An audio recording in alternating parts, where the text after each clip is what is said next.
طاغوت كلمة عربية لسر وزني فعلوا تواتا طغى لسنور درشو إنا لما طغى الماء حملناكم في الجارية لسنور بزاندن سنوري عبديتي أبزيني أم كسا سنوري عبديتي أبزيني الله من خوام وكو فرعونتي أنا ربكم الأعلى أما طاغوت سنوري عبديتي أبزيني بوي يشي كغير خوا أبرستي بيوا أما خوايا وأي برستي أويش تشت الريزي دايري طاغوت يكو كواب جاري يكم بزانين كطاغوت أو كسي أي برستنو أو كسش كأبرستري أو كسي أبرستي أما جار دو مجالي طغيان دو مجالي طاغوتك شيطان طاغوته بت طاغوته ببناسي بيغمر إخوة عليه الصلاة والسلام سيدنا عمر كوري خطاب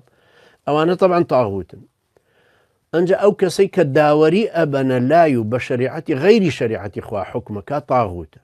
قاضيتي بارتي قاضيتي يشتيا بقانوني بارتي بقانوني يشتي حكمك أما طاغوتي بارتي الرئيسي حكومة الرئيس كردستان وزيرك هركسك بقانونك حكمك غير قانوني خواي بردقار أما طاغوت أما أجر حاكم بطاغوت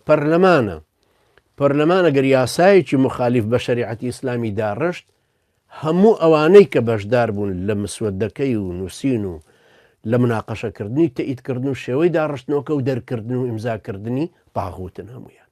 نواجكا نواجناكا إسلامية علمانية بطاغوت حسابه كوتيش الطاغوت يعني لدين شو تدروا طبعا شكو حكم يكون فرعون يعني بزاني كلاني كم أما يباسم كر بينجور طاغوت بومباس كر شيطان طاغوته بالطاغوته أبي أي برستن طاغوته أبي أبرسته وش بشرعي دانا وبرستنا كي طاغوته أو كسيكا ياساي در كردو ياساي مخالف بشرعي تنفيذ كردو يان داوري بردوتا لا ياساي غيري شرع أوش حكمي كردو قاضيك داورك أوش طاغوت أو أنا هم يسن الريزي طاغوت وطاغوتيش وكوتم للطغيان وهاتو وزوريش طبعا مناقشة لسركرا وكتابي شيء هرب معناي الطاغوت بمناوى كتاب هيك باسي كردو الشيخ محمد بن عبد الوهاب رحمه الله أفرمي طاغوت زورن أوانيك ديارو أشكرا وزقن شيطانا حاكم الجورة آكل الرشوية ومن عبد فرضي والعامل بغير علم أفرمي مش طاغوتي ترزيات دكاتو الله طاغوتا كان بينج مشهور يعني شيطانا أو حاكميك ظلمك بلين بحكم بغير الشرع كردو وهو أو الرشوة ورقري طبعا ليرا أو كالرشوة ورقري قال مسلمان بربا مسلمانية منتو بسبب أمنابه با يعني أجر بحلال يزاني بك بك طاغوت أجر بحرام يزاني بولي قرتو حرامي خوارك وشراب أخواته بكافر نابه بما ومن عبد فرضي هر كسيكش ببرستي والرازي ببرستنا والعامل بغير علم أو كسيك إيشا كابيوي